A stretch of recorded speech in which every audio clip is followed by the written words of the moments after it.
Hey, collective. So, if you are being targeted, if you are being gang stalked, if you are being harassed and poisoned, the whole 9 yards, and if you are speaking up about this publicly on a social media platform, this message could be for you.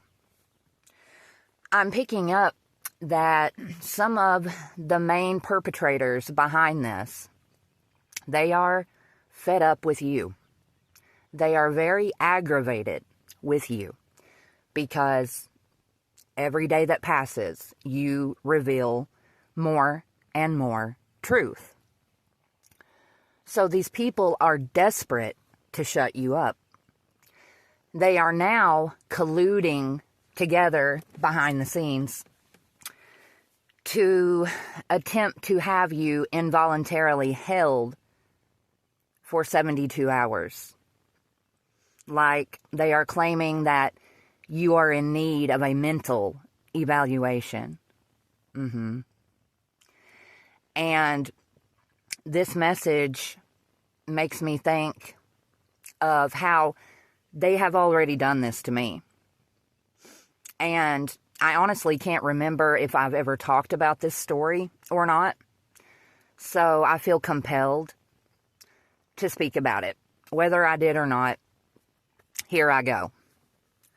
So a few years back, whenever I was still living with my ex, whenever I started realizing that my mother was against me and, in fact, working to hurt me, I stopped talking to her.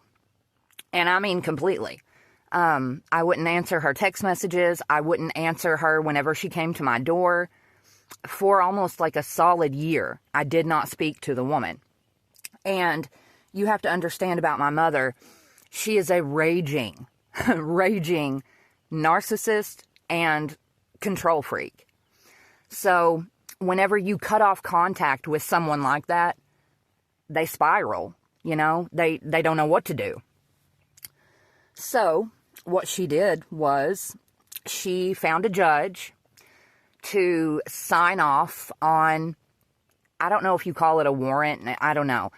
But she had a judge sign off on a paper saying that I was in need of a mental evaluation. And remember, I hadn't talked or seen my mother, hadn't talked to or seen her in over a year. Logically, the woman wouldn't have any idea if my mental health was failing or not, There's no possible way for her to have known that.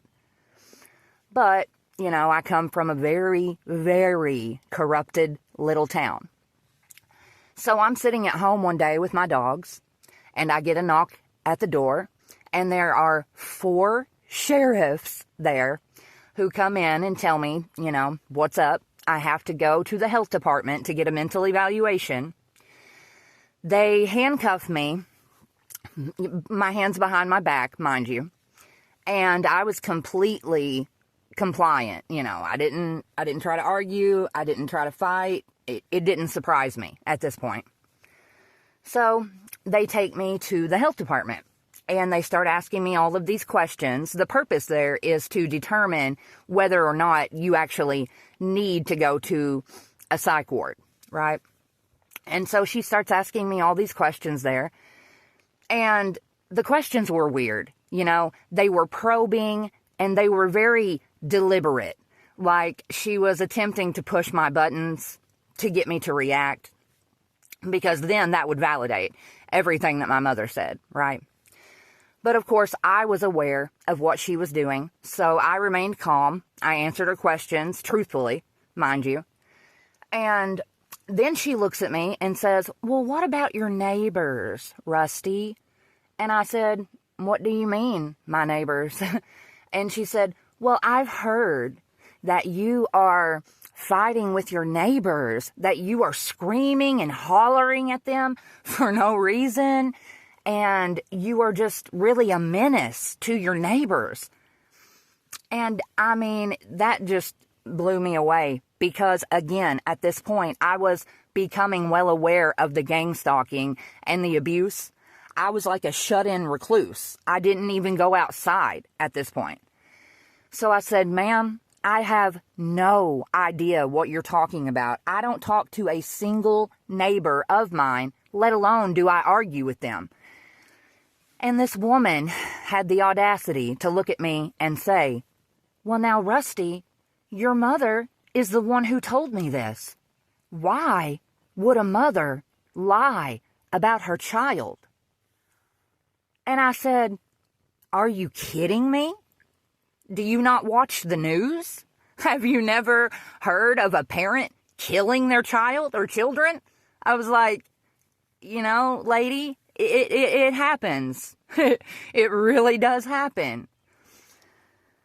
Anyway, you know, it was ridiculous. It was a setup. I mean, I passed her questions with flying colors, and they still said I was in need of a mental evaluation. So they handcuffed me again behind my back, and they drove me 2 hours to Eastern State, which is a hospital in Lexington. And they kept me for, I think, 2 days, which they weren't supposed to. If they thought that you were of sound mind, they were supposed to send you home after a day. But wouldn't you know it, as luck would have it, whenever I got up there, after the first day, there was a thunderstorm, and they told me that it was too dangerous to drive me back home to Russell County. So I had to stay 2 days before they would ever take me home. Yeah. So just watch out, collective. Mind your P's and Q's, because these assholes, they are a lurking. Much love.